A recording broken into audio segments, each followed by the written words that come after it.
अच्छा, last class मेरे ख्याल में माइनर का पूरा आइडिया कंप्लीट हो गया था। आज हम लोग स्टार्ट कर रहे हैं कोफैक्टर से। लिखो heading, cofactor of a cofactor. बस माइनर से बता, मैं बता देता हूं। हेडिंग लिखो कोफैक्टर। हाँ, लिख लिया था क्या? ठीक। चलो यहां देखो, कोफैक्टर में पहले एक्सप्लेन कर लेता हूं और फिर अपन थोड़ा सा बात करेंगे। पहले एक 2x2 के मैट्रिक्स के कॉन्टेक्स्ट में बात करते हैं। मान लो कि capital A is equals to है आपके पास में 3 4 5 6। ठीक है, तो मैं पहले माइनर का ही बात कर लेता हूं दोबारा से। मान लो कि मेरे को M11 चाहिए।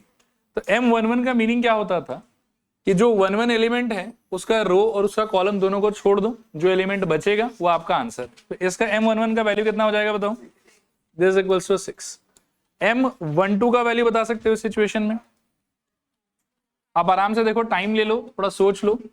तरीका होगा कि इसको छोड़ना है, इसको छोड़ना है, क्या बचेगा बताओ? 5। क्लियर है मेरे ख्याल में? तो दिस इज इक्वल्स टू कितना आ जाएगा? 5। नेक्स्ट वाला क्या आना चाहिए बताओ? M21, ये क्या आ जाएगा? ये गया, तो मेरे ख्याल में 4। और M22 कितना आ जाएगा बताओ? ये आ जाएगा मेरे ख्याल में, ये दोनों चला गया 3। आई होप क्लियर है एकदम। अब इसी से क्या है ना कि कोफैक्टर का भी अंडरस्टैंडिंग निकलता है। कोफैक्टर का अंडरस्टैंडिंग क्या है देखो, एक तो उसका सिंबल होता है CIJ।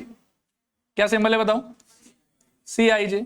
बुक वगैरह में देखोगे तो फॉर्मूला ऐसा रहता है, देखो कि -1 के पावर में I plus J into minor. ध्यान से सुनते जाना। हाँ, कोफैक्टर का सिंबल है CIJ, इज इक्वल्स टू में क्या रहेगा? -1 to the power I plus J holding into क्या रहेगा उसका? माइनर। ये फॉर्मूला है। पर टू बी ऑनेस्ट हम इस फॉर्मूला को इस फॉर्मेट में नहीं याद रखेंगे, हम इसको थोड़ा सिंप्लीफाई कर लेंगे खुद के लिए। ये वैसे फॉर्मूला है। अब इसमें क्या है देखो, जैसे आपको अगर C11 चाहिए तो इसका कॉन्टेक्स्ट क्या होगा? इसका होगा -1 to the power into M11। और ये 1 + 1 कितना हो जाएगा? 2। और उस चक्कर में ये माइनस पूरा वैनिश ही हो जाएगा। आपको क्या मिलेगा? M11। यहीं पर अगर आपको मान लो कि C12 चाहिए तो आपको क्या मिलेगा देखो, -1 to the power 1 + 2 into M12। और -1 के पावर में 3 रहने से क्या आ जाएगा? -1। और यहां क्या हो जाएगा? -12। आया बात समझ? क्लियर है मेरे ख्याल में? तो इस चीज को हम ऐसे, वैसे तो डेफिनेशन यही वाला है, ठीक है, लेकिन इसको याद रखने की जगह हम सीधा सीधा ऐसे सोच सकते हैं कि कभी भी अगर हमको CIJ चाहिए तो दो टाइप का सिचुएशन हमारे जीवन में अराइज हो सकता है। एक कि I प्लस J, मैं I का बात नहीं कर रहा, मैं J का बात नहीं कर रहा, मैं बात कर रहा हूं किसका? I प्लस J का। I प्लस J का वैल्यू अगर सपोज करो कि कभी इवन हो जाए, क्या हो जाए बताओ? इवन। मैं यहां लिख देता हूं, I प्लस J का वैल्यू हो जाए इवन। तो उस सिचुएशन में CIJ का आंसर और MIJ का आंसर होगा सेम टू सेम। जैसा CIJ वैसा ही MIJ, या जैसा MIJ वैसा ही CIJ। Because -1 to the power अगर इनका सम इवन रहा तो ओवरऑल वो वैनिश हो जाएगा। और जब कभी भी हम सिचुएशन फेस करेंगे ऐसा जहां पर I प्लस J का वैल्यू ओवरऑल सपोज करो कि हो ऑड, कैसा हो बताओ? ऑड। वहां पर यू विल फाइंड कि at the end CIJ will be negative of MIJ। जो भी आपका माइनर का आंसर आया है उसका क्या हो जाएगा? ये नेगेटिव। आया बात समझ? तो आपको हर सिचुएशन में बस यही चीज देखना है ध्यान से कि I प्लस J का वैल्यू उस पर्टिकुलर पोजीशन के लिए जिसका आप बात करना चाहते हो वो क्या है। वो अगर इवन है तो CIJ MIJ इक्वल होगा, और अगर I प्लस J का वैल्यू क्या है? ऑड, तो CIJ और MIJ क्या होगा? एक दूसरे का नेगेटिव। अब आओ इसी एग्जाम्पल में फिर से बात करते हैं। जैसे M11 तो निकाला हुआ है। अब मैं अगर यहीं पे आपसे पूछूं कि C11 इस सिचुएशन में क्या होगा बताओ, तो वो 6 का 6 ही रहेगा। क्यों 6 ही रहेगा? क्योंकि 1 + 1 का वैल्यू क्या हो गया? इवन। तो ओवरऑल ये जो पोजीशन है ये कैसा पोजीशन है? इवन पोजीशन है। फिर मान लो कि M12 का आंसर आया था 5, तो C12 का आंसर क्या आ जाएगा? -5, क्योंकि ये पोजीशन का जो I प्लस J का वैल्यू वो क्या हो गया? ऑड। फिर मान लो कि M21 का आंसर था 4, C21 का आंसर क्या होना चाहिए? -4। M22 का आंसर कितना था? 3। तो यहां पर C22 का आंसर क्या होना चाहिए? 3, क्योंकि 2 पोजीशन के अंदर में भी 2 + 2 का वैल्यू ओवरऑल कितना हो जाएगा? इवन। देखो क्लियर है कि नहीं क्लियर? और थोड़ा क्लियर है कि पूरा क्लियर? आ गया समझ में मेरे ख्याल में? पक्का? यही चीज हम 3/3 के लिए भी डिस्कस कर सकते हैं, कोई इशू वाला बात नहीं है। अब देखो कि मान लो capital A is equals to कुछ भी ऐसा हो 1 2 3 6 9 8 7 5 4 ऐसा कुछ हो जाए सपोज करो, तो मैं अगर आपसे पूछूं यहां पर एक लाइन से बताते जाना M11 का आंसर क्या होना चाहिए, फटाफट एकदम। M11 के लिए क्या करोगे, रो 1 कॉलम 1 छोड़ दिया, 9 4 से 36 माइनस 40 कितना आ जाएगा, -4। M12 का वैल्यू बताओ, रो कॉलम 24 माइनस 56 कितना हो जाएगा, -22। M13 का आंसर बताओ,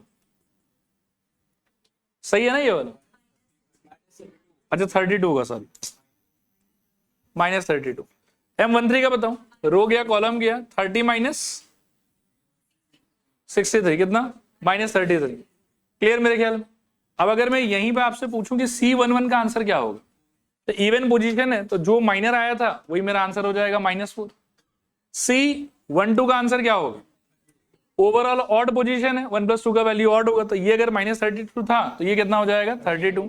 और फिर मान लो कि मैं पूछूं कि C13 का आंसर क्या होगा, इसका आंसर था -33, ये पोजीशन है इवन, तो जो माइनर आया था वही आपका आंसर है। ठीक है, कहने का मतलब ये है कि माइनर और कोफैक्टर में से ऐसा कुछ नेसेसरी नहीं है कि माइनर हमेशा पॉजिटिव होना चाहिए, कोफैक्टर हमेशा नेगेटिव होना चाहिए या वाइस वर्सा। ठीक है, बात यह है कि माइनर निकालने का तरीका आपको लास्ट समझ में आ गया था। 2x2 के मैट्रिक्स के कॉन्टेक्स्ट में क्या होता है कि जिसका माइनर चाहिए उसका रो और कॉलम डिलीट कर दो, जो एक सिंगल एलिमेंट बचा वही आपका माइनर है। ठीक है, और 3x3 में क्या होता है कि कोई भी एलिमेंट का अगर आपको माइनर चाहिए या किसी भी पोजीशन का आपको माइनर चाहिए, तो द आइडिया इसकी उससे रिलेटेड रो को और कॉलम को आप क्या कर दो, डिलीट।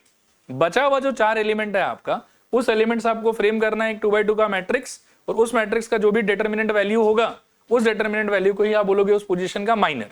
और माइनर और कोफैक्टर में रिलेशनशिप ये है कि ओवरऑल जो आपका एलिमेंट है या जो पोजीशन है आपका, उसमें i + j का जो वैल्यू होगा वो अगर ऑड होता है तो cofactor will be negative of minor, और वो अगर इवन होता है तो cofactor and minor will be same to same. आया बात समझ, क्लियर है मेरे ख्याल में। लेकिन वैसे बुकिश लैंग्वेज में बोलोगे तो फॉर्मूला ये वाला है, लेकिन इसी फॉर्मूले को थोड़ा और गौर से जब सोचोगे आप तो आपको पता चलेगा कि जब जब i + j इवन होगा तब तब कोफैक्टर और माइनर का वैल्यू क्या होगा, सेम। और जब जब i + j का वैल्यू ऑड होगा तब तक कोफैक्टर क्या होगा, माइनर का नेगेटिव। मतलब माइनर अगर 5 है तो कोफैक्टर -5, और माइनर अगर खुद -5 है तो कोफैक्टर क्या हो जाएगा, 5। आपको साइन चेंज करना है बस। क्लियर मेरे ख्याल में यहां तक, ओके। लिखो कोफैक्टर के डेफिनेशन में ना, टू बी ऑनेस्ट आप यही वाला लिख लो, यही बेस्ट रहेगा। करो फटाफट कॉपी करो।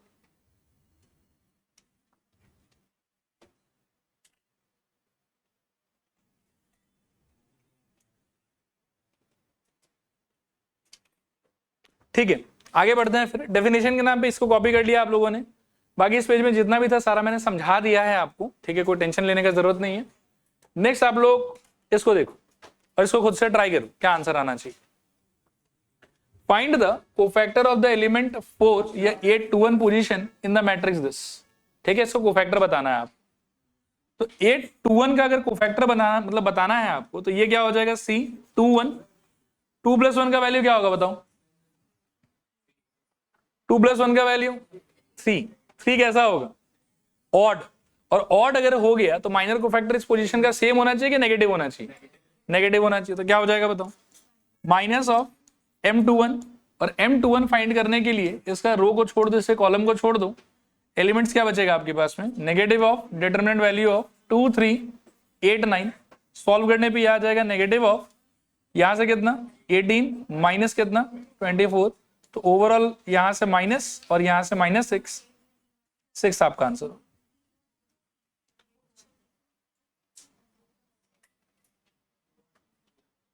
कुछ कंफ्यूजन, पक्का, ठीक, क्लियर है मेरे ख्याल में सबको। बहुत सिंपल है, मैं फिर बोलता हूं आपको। देखो, जिस पोजीशन का फाइंड करना है पहले ही देख लो कि ऑड है कि इवन है। अगर इवन है तो जो ये है इसके माइनर वाला ही इसका आंसर हो जाएगा, और यदि ऑड है तो माइनर का क्या होना चाहिए, नेगेटिव। और माइनर निकालने का तरीका था कि रो और कॉलम को डिलीट कर दो, जो भी बचा हुआ एलिमेंट है उसका 2/2 का डिटरमिनेंट और वहां से आंसर। ठीक है मेरे ख्याल में। नेक्स्ट आप इसका भी हेडिंग लिख लो, properties of. Next heading, properties of minor and cofactor. Properties of minor and cofactor. Properties of minor and cofactor. ठीक है, देखो यहाँ बोर्ड पर देखो एक बार और ध्यान से सुनना। 3/3 का एक जनरल मैट्रिक्स बताओ तो मेरे को कैसे लिखेंगे हम लोग? A11, A12, A13, A21, A22, A23, फिर A31, A32 और A32।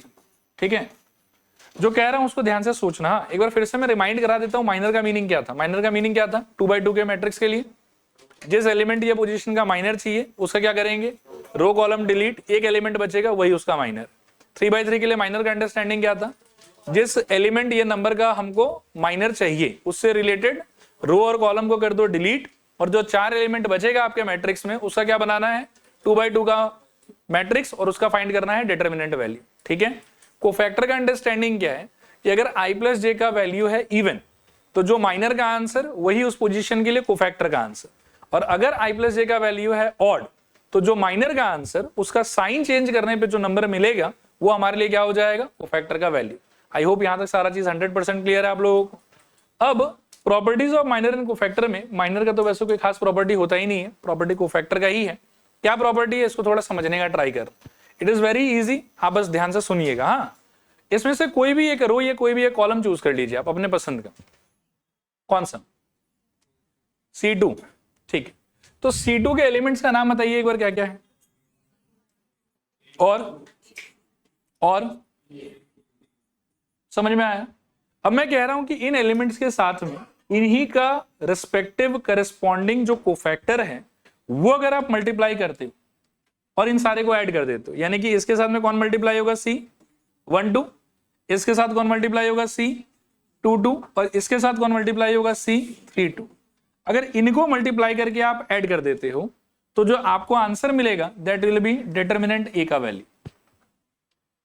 ठीक है, लेकिन अगर आप सपोज करो कि एलिमेंट लेते हो कॉलम 2 का, यानी कि वही वाला ले लेते हैं A12, A22, A32, ठीक है, और साथ में कोफैक्टर लेते हो किसी और कॉलम का, मान लो कि आप फर्स्ट वाले का कोफैक्टर ले लो C11, इसके साथ में C21 और इसके साथ में C31।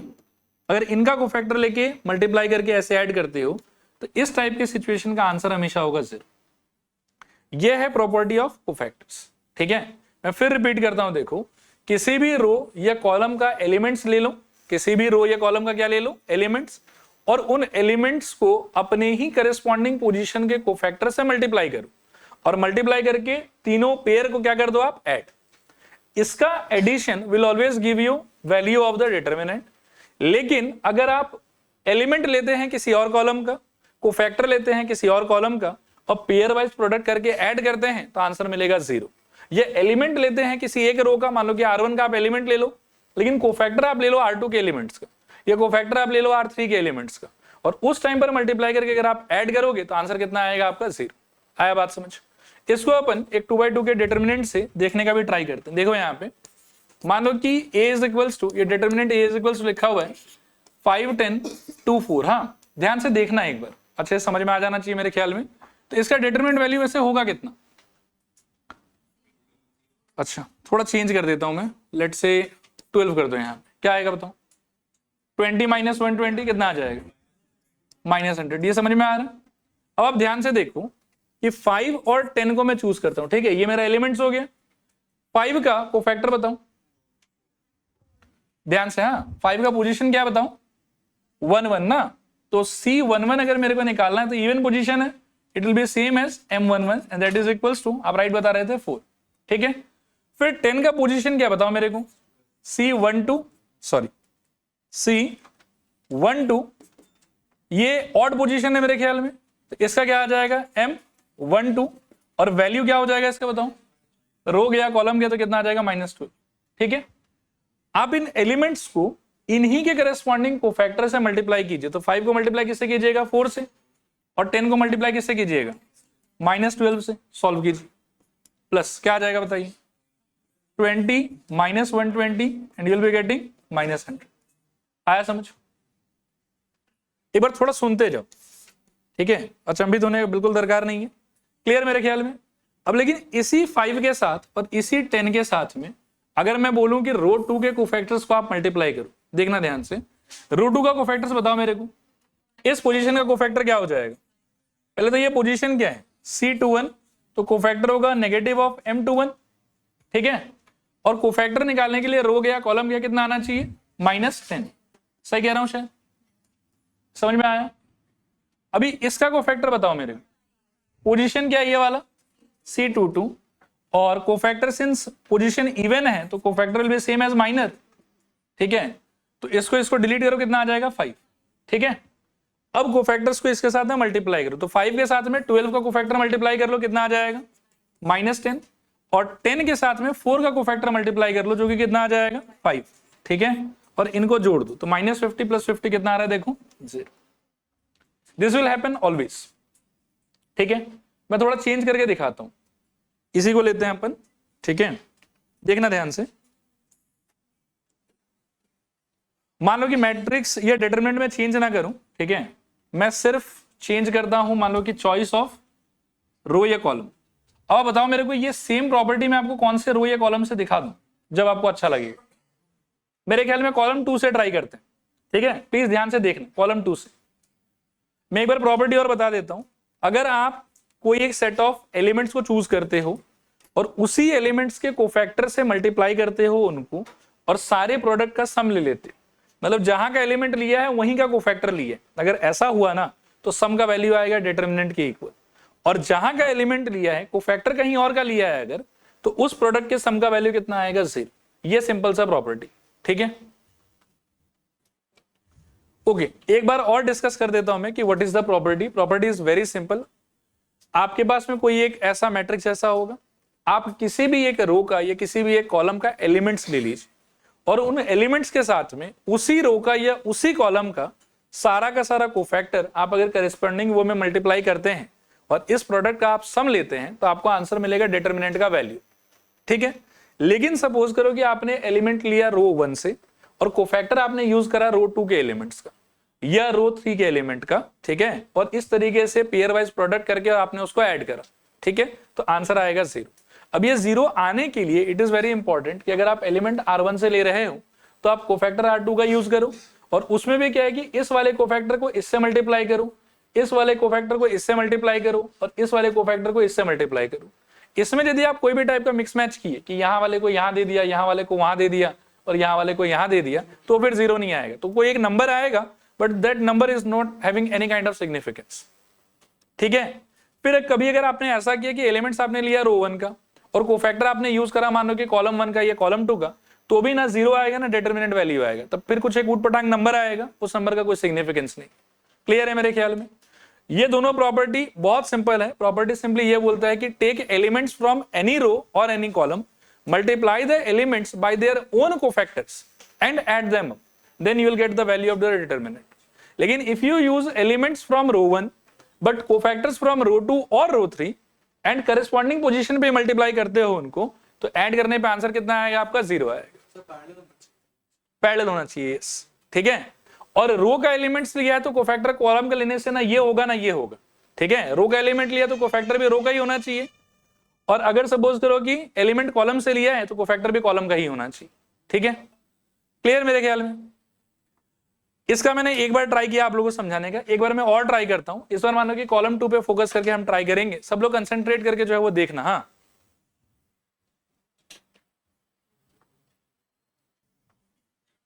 चलो ठीक है, देखते हैं, ठीक है। एक बार हमने इसको रो 1 के साथ में ट्राई करा, अब मैं इसको कॉलम 2 के साथ में आपके लिए ट्राई करूंगा। तो कॉलम 2 के एलिमेंट्स आप मेरे को बताओ कि क्या क्या है। Everybody concentrate, 10 and 4। तो अगर मैं यहां पर 10 ले लूं और यहां पर मान लो कि 4 ले लूं, ये वाला पोजीशन मेरे लिए क्या हो गया A12, और ये पोजीशन क्या हो गया A22। इसका कोफैक्टर क्या होगा C12, ठीक है ना, क्या होगा C12। 1 + 2 का वैल्यू ऑड, ऑड तो क्या होगा negative of minor, negative of minor, ठीक है। एंड नेगेटिव ऑफ माइनर अगर होगा तो रो गया कॉलम गया, क्या बचा यहाँ पे 12, तो इसका कोफैक्टर का वैल्यू कितना होना चाहिए -12। Are you getting my point, ठीक है। और -12 को मुझे मल्टीप्लाई किससे करना चाहिए 10 से, क्योंकि उसी के पोजीशन को फैक्टर निकाला है, तो गिव इट -12, ठीक है। अब 4 को क्या दोगे बताओ, 4 को दोगे C22 इवन, तो क्या हो जाएगा M22 इज इक्वल टू कितना 5। आया समझ। और ये किसको दोगे आप 4 को।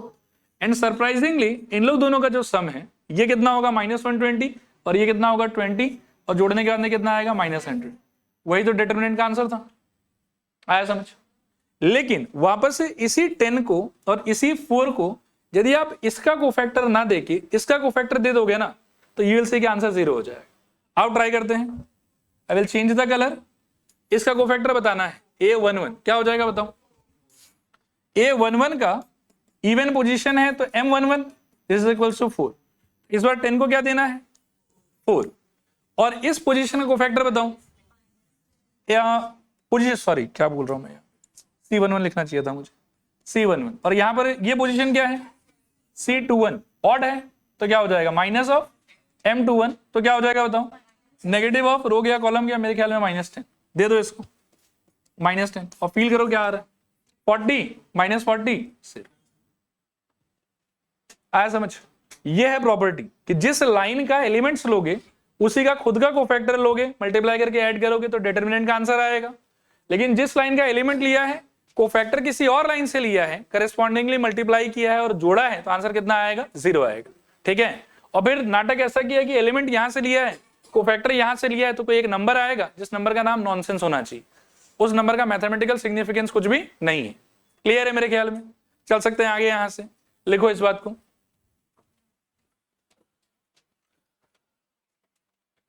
लिखो नंबर वन एक बार बोर्ड की तरफ देखो। ये पीडीएफ तो मैं दे ही दूंगा आप लोगों को, तो इतना बड़ा नाटक लिखने का जरूरत नहीं। नंबर 1 में क्या लिखो आप कि इस टाइप का कार्यक्रम करेंगे तो आंसर कितना आएगा 0। इस कार्यक्रम में देखो क्या हुआ है, एलिमेंट्स किसका है 1 1 1 2 1 3 यानी कि फर्स्ट रो का है और कोफैक्टर किसका है 2 1 2 2 2 3 यानी कि सेकंड रो का है। तो जिसका एलिमेंट उसका कोफैक्टर अगर नहीं है तो प्रोडक्ट का सम कितना आएगा 0 और जिसका एलिमेंट उसी का कोफैक्टर होने से आंसर किसके बराबर आएगा डिटरमिनेंट। बस ये 2 लाइन लिख के छोड़ दो, ठीक है ना। तो पहला पॉइंट लिखो, ये वाला लिख लो आप लोग, ये जिसको मैं बॉक्स कर रहा हूं। अच्छा, C और A दोनों नोटेशन ही यूज होता है, C11 भी यूज होता है, A11 भी यूज होता है कोफैक्टर के लिए, दोनों चीज चलता है। माइनर के लिए एक ही सिंबल है M, कोफैक्टर के लिए 2 सिंबल है कैपिटल A या फिर capital C, both will work. हाँ लिखो फटाफट लिखो, ये बॉक्स वाला चीज लिखो A11 plus sorry A11 into capital A21 plus A12 into capital A22 plus A13 into capital A23 is equal to 0। मतलब जिसका एलिमेंट कोफैक्टर अगर उसका नहीं हुआ तो प्रोडक्ट का सम कितना आएगा 0 और जिसका एलिमेंट कोफैक्टर उसी का हुआ तो प्रोडक्ट का सम किसके बराबर आएगा डिटरमिनेंट E। इनफैक्ट इसमें ये वाला भी मत लिखो आप लोग, ये चीज को काट दो आप यहां लिखो डिटरमिनेंट E, थोड़ा सिंपल रहेगा।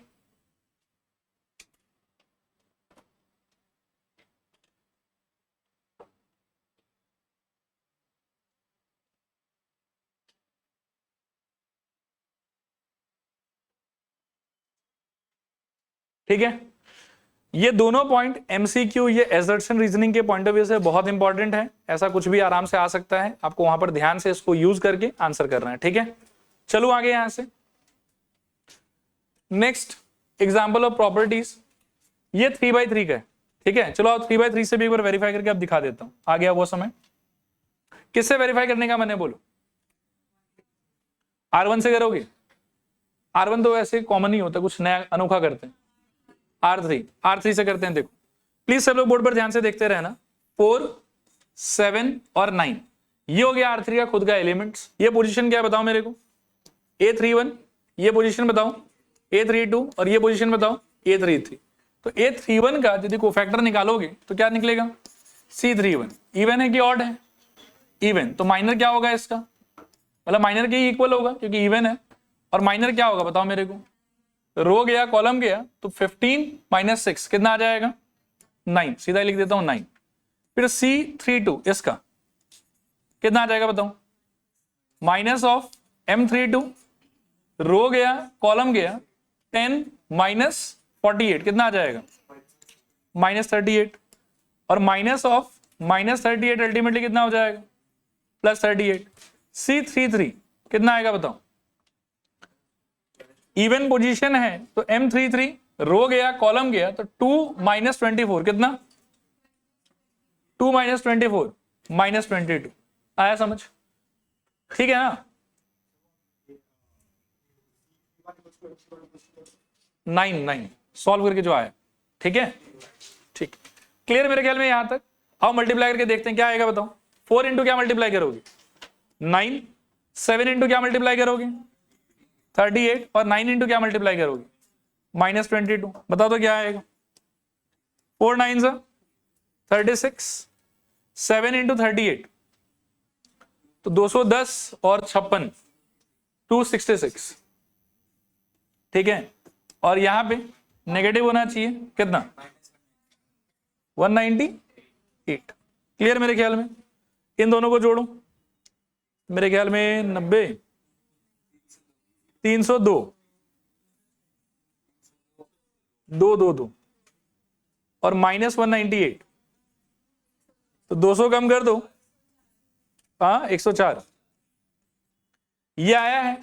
अब एक बार ना आप लोग खुद से इस डिटरमिनेंट को ब्रेक करो तो रो 1 से, और देखो तो कितना आ रहा है।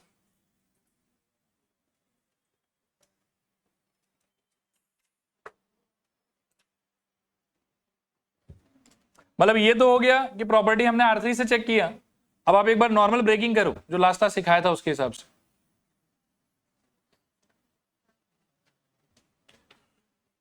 इससे तोड़ोगे तो मेरे ख्याल में ये इवन पोजीशन था, तो 2 इंटू क्या होगा, इसका रो कॉलम डिलीट करके डिटरमिनेंट 1579, फिर ये नेगेटिव था तो -3 इंटू रो गया कॉलम गया। इसके केस में कितना हो जाएगा, ये गया और ये गया ना, मेरे ख्याल में 8549, और +6 इंटू रो गया कॉलम गया तो मेरे ख्याल में 8147। This equals to 2 times of 9 - 35 कितना हो जाएगा, -26, फिर -3 इंटू कितना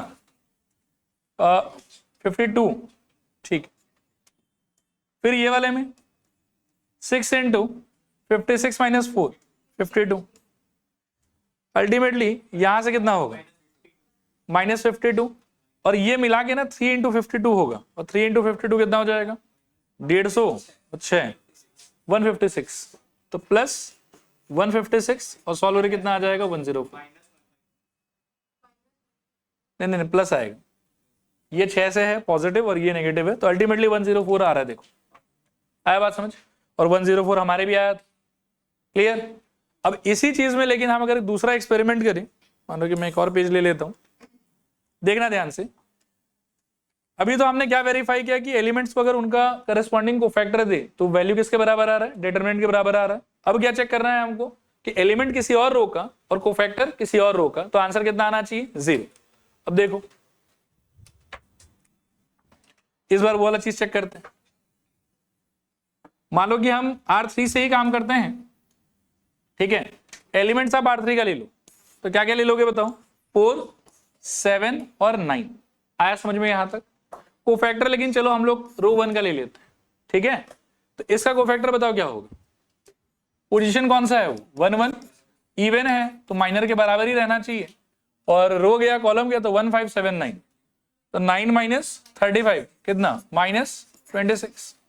C12 ऑड पोजीशन है तो -M12, रो गया कॉलम गया तो 8549, 72 - 20 तो 52, और C13 कितना हो जाएगा, इवन है तो M13, और कितना आ रहा है वैल्यू 52। देखो यहां देखो 4 इंटू -26 प्लस 7 इंटू, कुछ गलत तो नहीं बताया आप लोगों ने, अच्छा सॉरी ये नेगेटिव आएगा ना, अच्छा नहीं ये तो पॉजिटिव ही रहेगा, इसमें माइनस साइन को इग्नोर कर दिएगा आप लोग।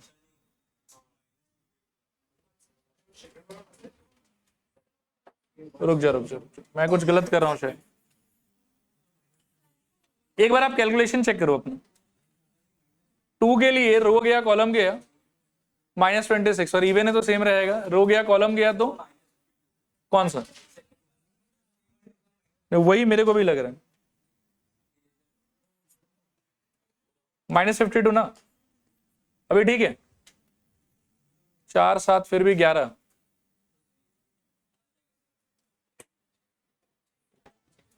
नहीं लग तो नहीं रहा, अच्छा नहीं ठीक है आ जाएगा शायद, ठीक है। -26 यहां पर -52 और यहां पर +52, ठीक है। हाँ, इसमें से 2 निकाल के देखो, सुनो 4 में से 2 निकाल के इसको दे देता हूं, तो 2 इंटू ये हो जाएगा -52 और ये वाला +7 इंटू -52 और ये है 9 इंटू 52, तो 9 इंटू 52 पॉजिटिव में और 9 इंटू 52 नेगेटिव में, ओवरऑल आंसर क्या आ रहा है 0। ठीक है, तो आई होप प्रॉपर्टी पूरा समझ में आ गया होगा आप लोगों को, और ये 3/3 हो चाहे 2/2 हो चाहे जो भी हो, सब पे वर्क करता है। ठीक है, तो इसको कॉपी करने की दरकार नहीं है, जैसे एक्सप्लेनेशन ही था। आगे बढ़ते हैं यहां से, नेक्स्ट हेडिंग लिखो, some important formulas, some important formulas, some important formulas. देखो नंबर वन,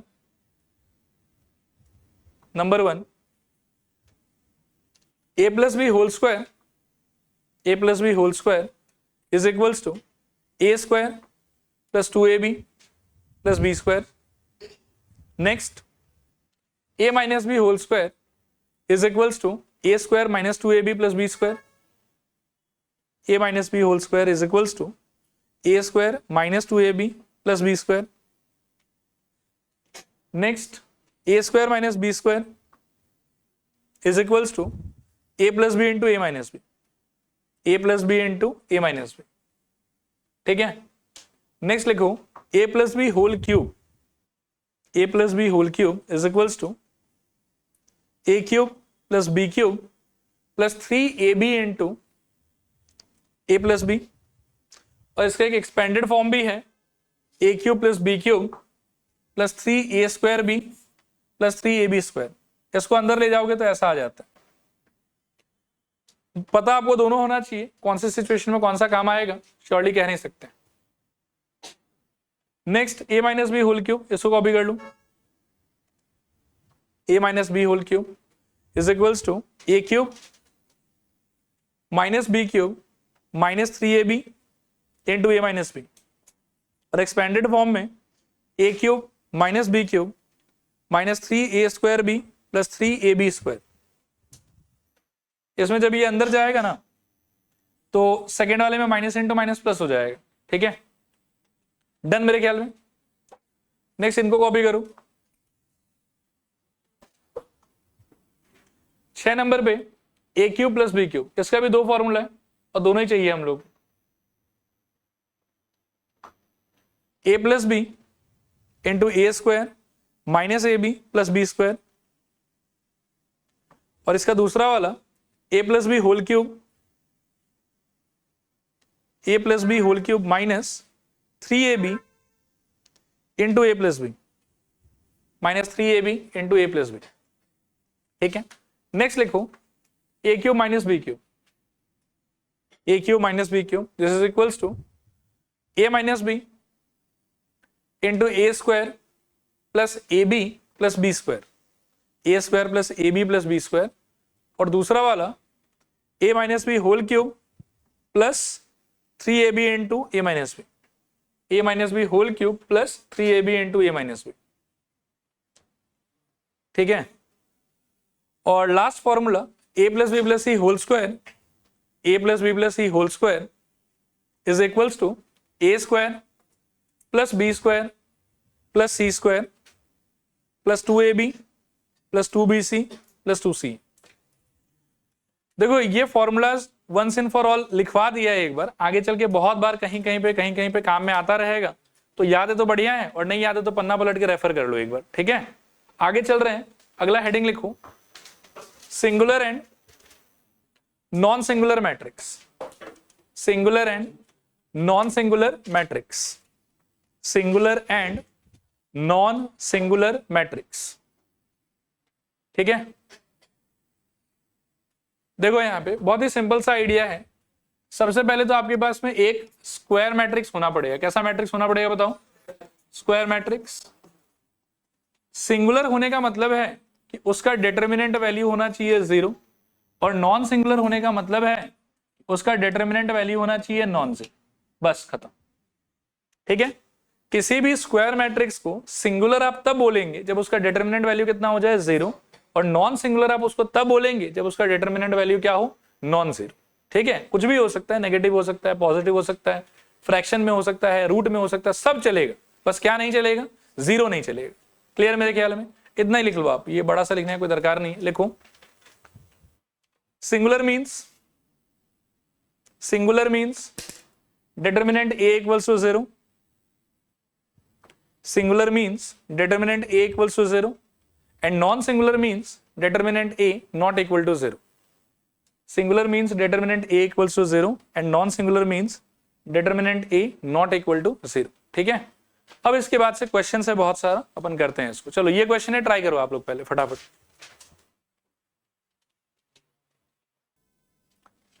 देखो एक बार, इसको सिंगुलर होना है कि नॉन सिंगुलर होना है? सिंगुलर। अब सिंगुलर होने के लिए क्या होगा, डिटर्मिनेंट a इक्वल्स टू 0। ये कौन से फॉर्मेट का सिचुएशन है, 2/2 की 3/3? 2/2। तो इसका डिटर्मिनेंट वैल्यू निकालने का तरीका क्या था, एलिमेंट्स ऑफ डायगोनल का product minus element of conjugate diagonal का प्रोडक्ट। तो क्या हो जाएगा, 4 times of 3 minus twice x minus 2 into x plus 1 equals to मेरे ख्याल में 0। This implies 12 minus 8x minus 2x minus 2 equals to 0. This implies 12 minus 2 का वैल्यू 10 और 8x minus 2x में कितना हो जाएगा, minus 10x equals to 0। और यहां से सिंप्लीफाई करोगे तो 10 equals to 10x, 10 कट गया, x equals to 1। कितने लोग का आ गया था, हाथ रेस करूं? Very good. चले आगे फिर यहां से अगला क्वेश्चन करो फटाफट।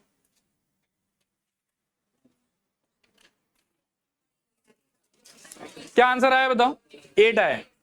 सब लोग प्लीज एक बार देखो बोर्ड की तरफ। इस लाइन से ब्रेक करना सबसे सही रहेगा। ब्रेक तो 6 ऑप्शन से कर सकते हैं, लेकिन सबसे सही किससे रहेगा, R1 से। अब R1 से जब आप ब्रेक करोगे तो रिकॉल करो कि ये पोजीशन क्या होता था, प्लस, ये क्या होता था, माइनस, और ये क्या होता था, प्लस। ठीक है, तो आप बिगिन करोगे 0 इंटू, अभी यहाँ पे कुछ भी हो क्या फर्क पड़ता है, हालांकि फिर भी एक बार लिख लो 3 4 5 6। ठीक है, फिर ये पोजीशन किसका है, नेगेटिव का, तो ये हो जाएगा मेरे ख्याल में -2 इंटू रो गया कॉलम गया 2 4 4 6, राइट, 2 4 4 6। और क्या होगा बताओ, अब ये पॉजिटिव है तो प्लस 0 इंटू रो गया कॉलम गया, क्या हो जाएगा 2 3 4 5।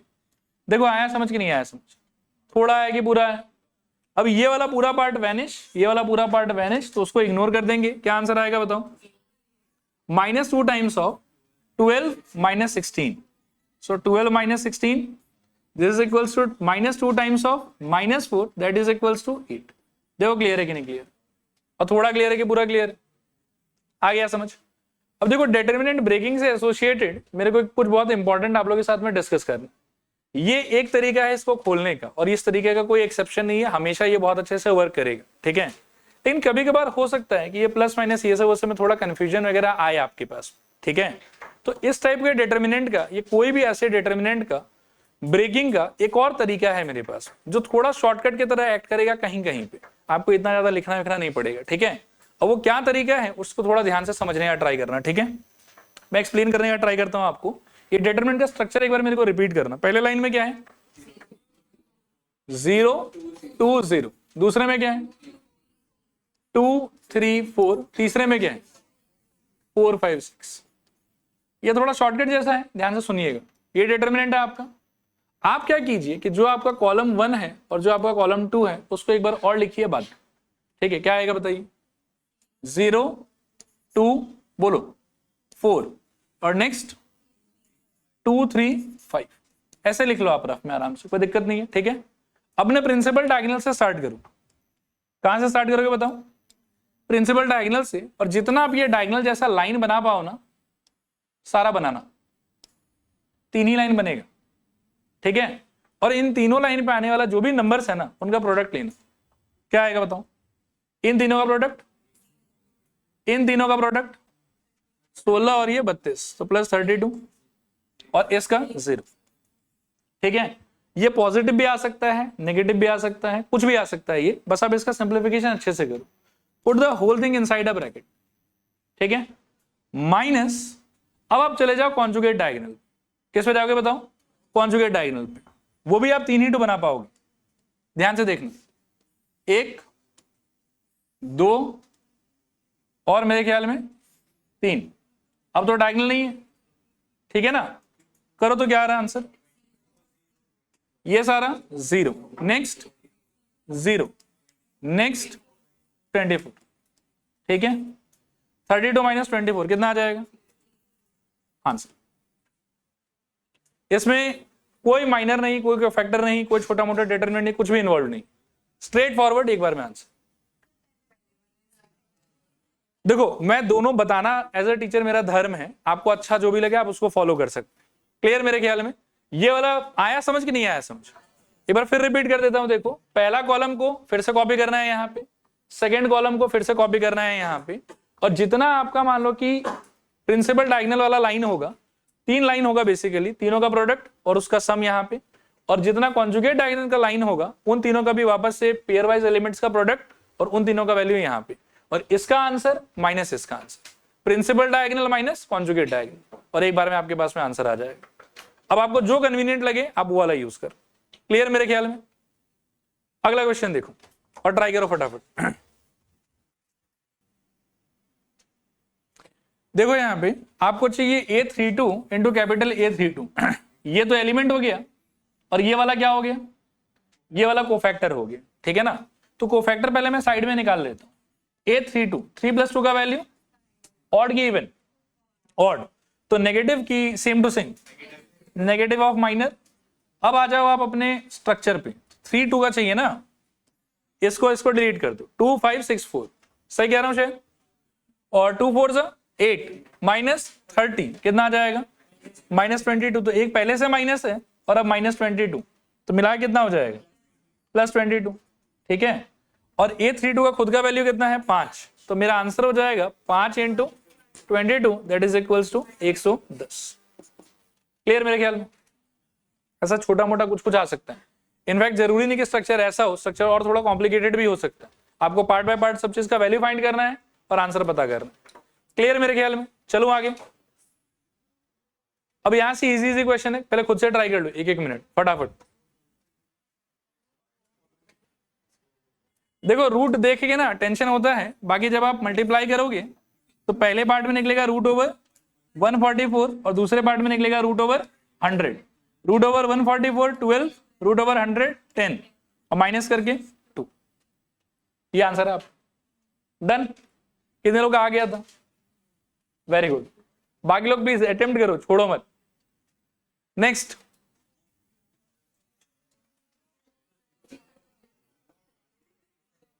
रुको, लॉग के बारे में ना मैं एक डिटेल्ड डिस्कशन करूंगा आप लोगों के साथ में जब कैलकुलस वगैरह स्टार्ट करेंगे तब।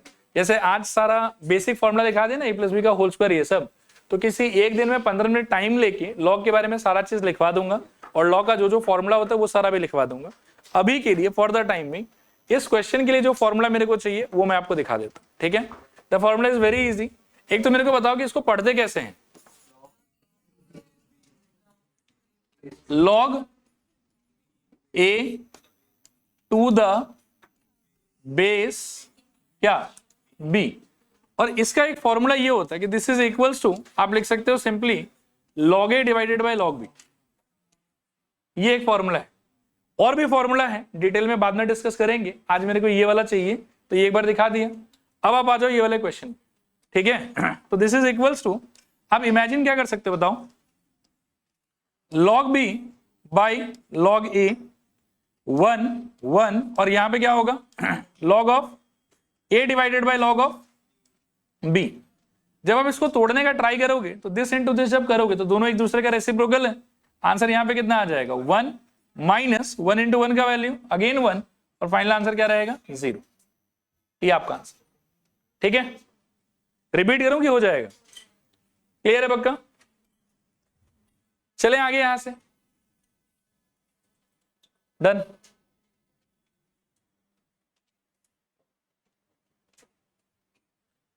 नेक्स्ट करो, खुद से ट्राई करो।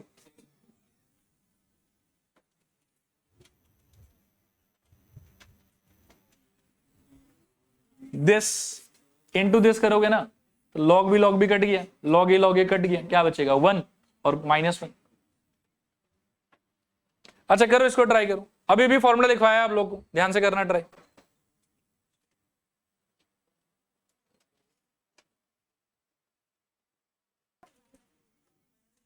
देखो सब लोग एक बार बोर्ड पर देखो, क्या करोगे बताओ तो?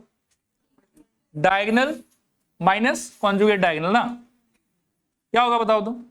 x plus 1 into x square minus x plus 1 negative of x plus 1 into x minus 1। समझ में आ रहा होगा मेरे ख्याल में। अब देखो आप कॉम्प्लिकेट भी कर सकते हो, बाकी अगर आपको फॉर्मूला याद है तो बहुत आसानी से भी सॉल्व कर सकते हो। ये ओवरऑल फॉर्मूला है a plus b into a square minus a b plus b square, तो ये बन जाएगा मेरे ख्याल में a cube plus b cube, ठीक है।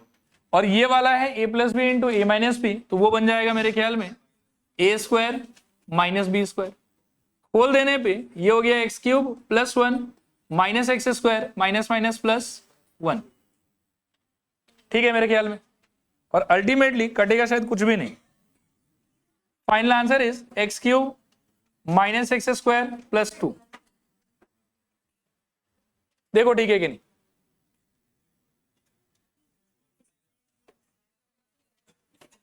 देखिए अगला क्वेश्चन, सब इजी इजी है, फटाफट कीजिए। बताओ तो क्या है और कैसे आया।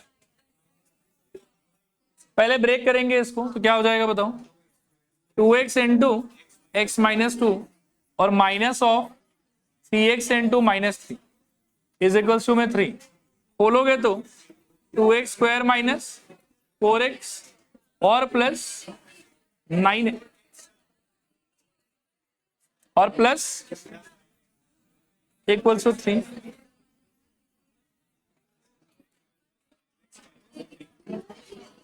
अच्छा यहां से मिडिल टर्म करना होगा शायद। इंटू करने पे कितना चाहिए आपको? 6, माइनस करने पे 5, तो 2x square plus 6x minus x minus 3 equal to 0।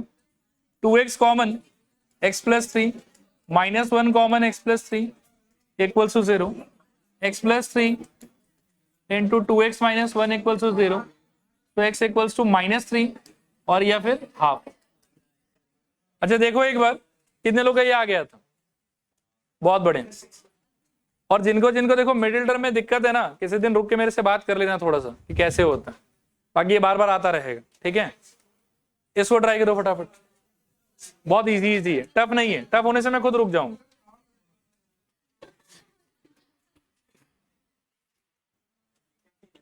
देखो जो नॉर्मल तरीका है, आम आदमी आम जिंदगी, वो यही है। देखो 2x into x minus 8 into 5 is equals to 18 minus minus 14, तो मिला के मेरे ख्याल में कितना हो जाएगा? 32।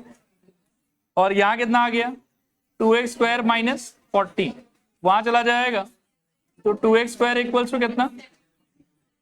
एक्स स्क्वायर इक्वल्स टू 36 और x equals two plus minus 6। और जो महान लोग का तरीका है फिर बता देता हूं, देखो 2x इक्वल्स टू 6 कंपेयर कर दिया दोनों को और x इक्वल्स टू 3, ठीक है। प्लीज देखो मैं ये क्वेश्चन के बारे में थोड़ा बोलूंगा। ये क्वेश्चन जानबूझ के इसलिए लिया ताकि आप कंफ्यूज ना हो। कंपैरिजन मैट्रिक्स में अप्लाई होता है, डिटरमिनेंट्स में नहीं। तो यदि डंडी सीधा सीधा है बिल्कुल, तो कंपैरिजन नहीं कर सकते, ऐसे सॉल्व करना होगा, ठीक है। चलो ठीक है, आज के लिए इतना ही।